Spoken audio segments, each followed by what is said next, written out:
مسلم شریف کی طرف آتے ہیں، یعنی اس کی ایک روایت ہے، حضرت عائشہ صدیقہ رضی اللہ تعالی عنہا بیان کرتی ہیں کہ میں نے رسول اللہ صلی اللہ علیہ وسلم کو فرماتے ہوئے سنا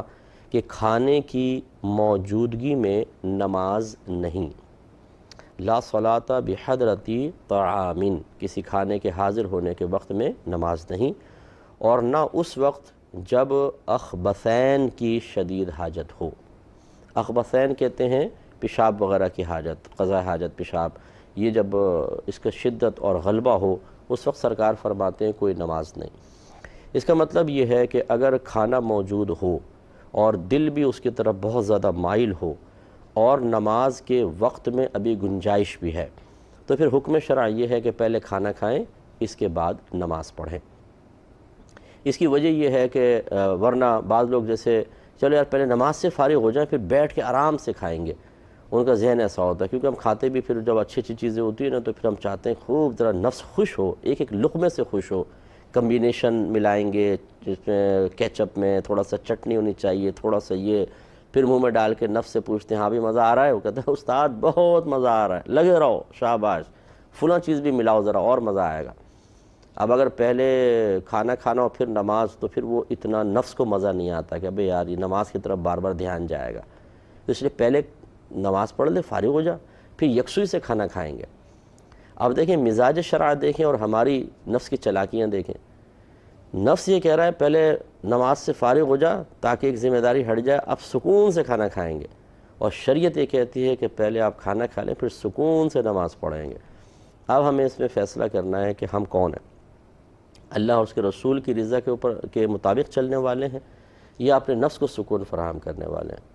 تو اکثر ایسے ہی ہوتا ہے کہ ہم کہتے ہیں کہ یار پہلے نماز سے فارغ ہو جائیں اور ایک طرف سے ذہن فارغ ہوگا نا پھر کھانا کھائیں۔ تو بہرحال یہ کوئی ہمیشہ بری چیز بھی نہیں ہے، جیسے ابھی میں نے آپ کو عرض کیا، اگر بھوک زیادہ نہیں لگ رہی ہے اور نماز کا ٹائم بھی آ گیا تو آپ نے کہا اچھا چلے میں نماز ادا کر لیتا ہوں پھر کھانا کھا لوں گا، یہ جیسے بہنیں ہوتی ہیں۔ ہاں اگر ایسا ہے کہ نماز کا وقت بہت تنگ ہے تو پھر تو واجب ہے کہ پہلے نماز پڑھیں اس کے بعد کھانا کھائیں۔ اور ایک لیکن جو صورت یہاں ذکر کی گئی، اگر بہت زیادہ اشتہا ہے، شدید بھوک لگ رہی ہے اور دل چاہ رہا ہے کہ میں کھانا کھاؤں، اور بعض اوقات کھانا گرم رکھا ہوتا ہے، ٹھنڈا کھانا بعض لوگوں کو عادت نہیں ہوتی، میری خود بھی عادت ہے کہ میں تھوڑا سا گرم سے مراد وہ نہیں کہ جو منہ جلائے، لیکن اتنا کہ تھوڑا بہت اس میں گرمی موجود ہو تو وہ طبیعت کو پسند آتا ہے۔ تو پھر وہ اگر ایسا ہے وہ سوچتا ہے اگر میں نماز پڑھوں گا ٹھنڈا ہو جائے گا پھر کھاؤں گا تو مسئلہ، تو پھر وہ پہلے کھانا کھا لے پھر نماز۔ اسی طرح اگر اس کا ذہن یہ کہتا ہے کہ اگر میں کھانا چھوڑ دوں گا تو بار بار توجہ میری کھانے کی طرف جائے گی اور نماز میں خشوع و خضوع نہیں رہے گا، تو اس کو پہلے پھر کھانا کھانا چاہیے جیسے یہ۔ اب جیسے مثال کے طور پر آپ ایک شادی ہال میں بیٹھے ہوئے ہیں اور کھانا کھلنے والا ہے بالکل، اور آپ سوچتے ہیں یار عشاء پڑھ لوں یا پہلے کھانا کھا لوں، تو اب ہوتا یہ جب کھانا کھلتا ہے تو ہمارے یہاں آپ کو پتہ ہے کہ اس طرح کھانے پہ ٹوٹ پڑتے ہیں جیسے دشمن کی فوج سامنے صفے بنا کے کھڑی ہوئی ہے۔ پڑھے لکھے لوگوں کو دیکھا ہے میں نے کہ وہ ایک دوسرے کے اوپر سے ہاتھ ڈال کے اٹھا کے ڈال رہے ہوتے ہیں، اور پھر وہ کھڑے ہو کے تیز تیز اس کو پیٹ میں اتارتے ہیں، صرف 2 لقمے لیتے ہیں، یعنی 2 دفعہ چباتے ہیں اس کو اور اتار کے معدے سے کہتے ہیں بیٹا سب باقی کام تم کرو، میں جلدی جلدی بس سپلائی میں فراہم کروں گا، پیسنا کھانا سب تمہارا کام ہے۔ حالانکہ اصل تو دانتوں کو اللہ نے دیا اسی لیے کہ اس کو چبایا جائے، اس کو کھانے کو نرم کر کے اتارا جائے، معدے کو وہ کام نہ کرنا پڑے جو دانت کا کام ہے، لیکن ہم ایسے ہی کرتے ہیں۔ تو اب اگر کسی کو یہ گمان ہے کہ اگر میں نماز پڑھنے چلا گیا اور وہاں کھانا کھل گیا تو ڈھکنے جب ہٹتے ہیں اور خوشبو پھیلتی ہے اور لوگوں کے چمچوں کی آوازیں شروع ہوتی ہیں پورے ہال کے اندر، تو پھر نفس کا بے چین ہونا تو ایک لازم امر ہے، پھر کہاں نماز میں مزہ آئے گا، پھر ہوگا اٹھک بیٹھک تیز تیز تیز تیز تیز تیز نماز، اندر سے آواز آئے گی بھائی جلدی کر تجھے پہلے سمجھایا تھا تو کہاں نماز میں لگ گیا، وہ دیکھ ساری بوٹیاں کھا جائیں گے، اتنے موٹے موٹے مشٹنڈے پڑے ہوئے وہاں پہ، اور پھر آدمی جلدی سے نماز چھوڑ بھاگے یا تیز تیز ادا کرے۔ اب ایسی نماز ہمیں یقیناً وہ نفع نہیں دے سکتی ہے جو ایک خشوع و خضوع والی نماز ہے، اس لیے پہلے کھانا کھا لیں پھر یہ۔ اچھا اب سوال یہ پیدا ہوتا ہے جماعت تیار ہے، آپ قریب ہیں مسجد مثال کے طور پہ، آپ نے دیکھا بالکل جماعت تیار ہے اور یہاں کھانا بھی تیار ہے، اب کیا حکم شرع ہوگا؟ اچھی طرح یاد رکھیں ہمارے نبی کریم صلی اللہ علیہ وسلم کا یہ فرمان جماعت کو اور انفرادی طور پر نماز ادا کرنے دونوں صورتوں کو شامل ہے۔ اسی لیے فقہاء نے فرمایا کہ اگر کھانا تیار ہے اور توجہ کھانے کی طرف بہت زیادہ ہو رہی ہے، اشتہا ہو رہی ہے، جیسے بھوک لگ رہی ہے، کوئی کام کر کے آتا ہے اور ہارڈ ورکنگ کرتا ہے، بہت زیادہ بھوک لگ رہی ہے، تو یہ کھانے کی موجودگی ترک جماعت کے لیے عذر بن سکتی ہے۔ خصوصاً بیان فرمایا گیا کہ اگر کوئی شخص گرم روٹی کھانے کا عادی ہے اور ٹھنڈی چبانے میں اس کو تکلیف ہوتی ہے تو یہ ترک جماعت کے لیے عذر ہے، یاد رکھیں، وہ کھانا کھائے اپنے پھر جا کے جماعت میں شامل ہو۔ تو اس لیے ہمیں یہ فیصلہ کرنا ہے کہ کس طریقے سے ہمیں کس چیز کا انتخاب کرنا ہے۔ ایک اور مثال دیکھیں کہ بعض ہماری بہنیں ایسی ہوتی ہیں کہ جو بہت سخت دن بھر میں کام کرتی رہتی ہیں، اور عشاء کی نماز خاص طور پہ ان کو ذرا طویل محسوس ہوتی ہے کہ 17 رکعتیں ہیں۔ میں یہ کوئی خدا نخواستہ سستی کی ترغیب نہیں دے رہا ہوں، لیکن اپنی بہنوں کو صرف میں سمجھا رہا ہوں کہ بعض بہنیں ہماری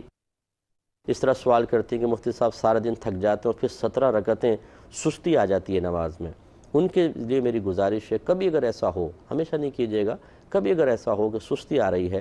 تو عشاء سے پہلے کی 4 سنتیں چھوڑ دیں، اور آگے کے جو 4 نفل ہیں،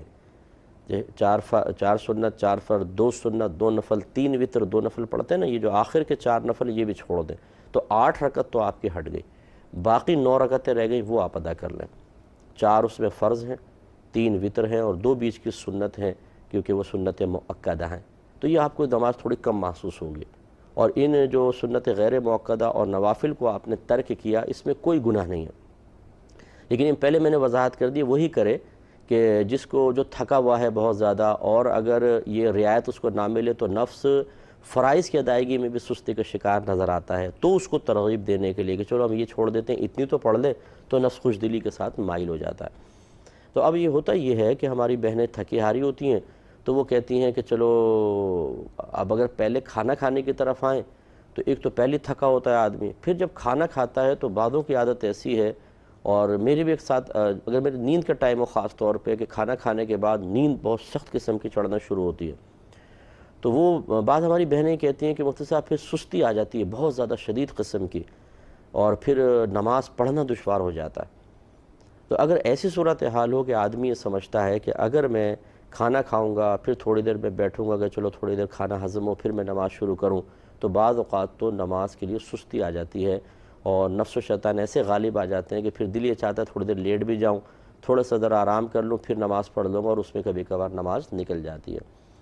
تو اس میں اب 2 صورتحال ہیں۔ پہلی چیز یہ ہوتی ہے کہ اسٹیپ وائز آدمی چلے، تو پہلی چیز تو یہ ہے کہ تھوڑا نرمی کا معاملہ رکھے، اور وہ یہ ہے کہ ایسی صورت میں آدمی نماز پڑھ لے اور پھر کھانا کھائے، تاکہ یہ سچویشن ہی نہ آئے۔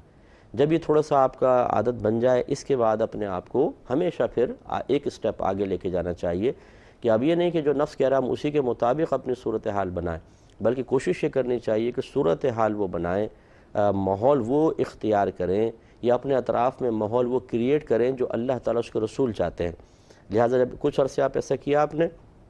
اب آپ نفس کو اس طرف مائل کریں کہ نہیں، پہلے کھانا کھائیں گے کیونکہ ہمارے آقا صلی اللہ علیہ وسلم کا فرمان ہے، اور اس کے بعد لیٹوں گا نہیں بالکل، یا لیٹوں گی نہیں، تھوڑا سا ٹہل کر ہلکا پھلکا سا، جیسے کھانا کھانے کے بعد تھوڑی دیر آپ بیٹھیں، پھر علماء نے فرمایا کہ کچھ تھوڑی دیر چہل قدمی کر لیں اگر آپ کو بوجھ محسوس ہو رہا ہے کھانا کھانے سے، اور پھر تازہ وضو کر کے اپنے آرام سے نماز پڑھیں۔ تو خلاصہ کلام یہ ہے کہ اب ہر ایک اس کے بارے میں فیصلہ کر سکتا ہے کہ اسے کس ترتیب سے چلنا چاہیے، تاکہ اس کا معاملہ کھانے کا اور نماز کی خشوع و خضوع کا، یہ دونوں اپنی جگہ قائم رہیں۔ اور دوسرا سرکار نے ارشاد فرمایا، نہ اس وقت کوئی نماز پڑھے کہ جب پیشاب وغیرہ کی شدید حاجت ہو۔ اس میں بھی بعض اوقات ایسا ہوتا ہے کہ تھوڑا بہت پیشاب آ رہا ہوتا ہے، آدمی کو احساس ہو رہا ہوتا ہے، کیونکہ ہمارے دماغ میں گھنٹی بجتی ہے، ہمارا دماغ ہمیں ہر چیز کی اطلاع دے رہا ہوتا ہے، اس کا پورے جسم سے کنیکشن ہوتا ہے، رابطہ ہوتا ہے کہ بھئی اب پیشاب کی شدت ایک ہلکی سی سٹیج پر ہے، اور کچھ دیر بعد یہ بڑھے گی، وہ ہمیں خود اپنی طبعی کیفیات کا پتہ ہوتا ہے۔ اب آدمی کا وضو ہے اور پیشاب ہلکا ہلکا آ رہا ہے، اور اس کو امید ہے کہ اگر میں نماز شروع کروں گا اس میں تیزی آ جائے گی، جیسے 2-3 گلاس پانی پی لیا، اب وہ پیشاب کے ہلکی کی حاجت شروع ہوئی، اگر 5-7 منٹ اور نکل جائیں اس حاجت میں شدت آ جائے گی۔ تو اب شریعت یہ نہیں چاہتی کہ انسان اللہ تبارک و تعالیٰ کی بارگاہ میں کھڑا ہو، کہ لوگوں کی نگاہ تو ہمارے ظاہر پر ہے لیکن اللہ تبارک و تعالیٰ سے ہمارا باطن بھی پوشیدہ نہیں، ہمارے جذبات، ہمارے احساسات، ہماری فیلنگ، ہمارے ذہن میں آنے والے خیالات، ہماری طبیعتوں کا بدلاؤ، ہمارا رب ان کا خالق بھی ہے، مالک بھی ہے اور ان کا عالم بھی ہے۔ اللہ تعالیٰ ہر چیز کو جانتا ہے۔ اب ہم نے تکبیر لگائی، لوگ تو دیکھ رہے ہیں بڑے خوش و خضوع سے نماز پڑھ رہا ہے، لیکن ذہن کے اندر چل رہا ہے پیشاب بہت زور سے آ رہا ہے، جلدی جلدی بس جلدی نماز ختم ہو جائے تو میں جا کے پیشاب کروں گا۔ اور اسی طرح جماعت سے نماز پڑھ رہے ہیں، امام صاحب نے لمبی قرات کر دی، پھر سوچ رہے ہیں بھئی یار یہ امام صاحب کو بھی بڑی لمبی لمبی صورتیں یاد آ گئیں آج تو بھائی اسی لیے تو شریعت نے کہا تھا، ہمارے نبی کریم صلی اللہ علیہ وسلم نے اسی لیے تو ارشاد فرمایا کہ پہلے ان چیزوں سے فارغ ہو جائیں، ورنہ حالت نماز میں جبکہ توجہ اللہ کی طرف ہونی چاہیے، استغراق اخروی امور کی طرف ہو اور ہم نماز پڑھتے ہوئے پیشاب پیشاب پیشاب یہ ذہن کے اندر آ رہا ہو، یقینی سی بات ہے کہ یہ قطعاً غیر مناسب ہے۔ اگر آپ دنیاوی کسی افسر کے سامنے کھڑے ہوں اور سوچ رہے ہیں کچھ کھڑے ہوئے اور وہ کہے کیا سوچ رہے ہو، آپ کہیں یہ پیشاب کے بارے میں سوچ رہا تھا، تو ایک عجیب سے لگے گا نا، بولے یار تم میرے سامنے کھڑو کے پیشاب کے بارے میں سوچ رہے ہو۔ اب آپ سوچئے جب اللہ تبارک و تعالیٰ کی بارگاہ میں حاضر ہوں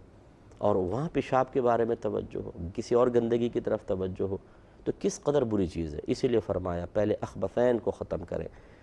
اس میں حکم شرع یہ ہے کہ اگر جماعت بھی تیار ہے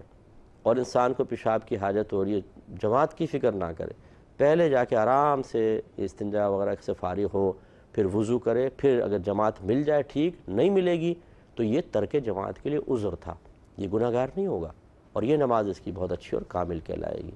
امید ہے کہ انشاءاللہ ہمارے بھائی بہن اس پہ توجہ کریں۔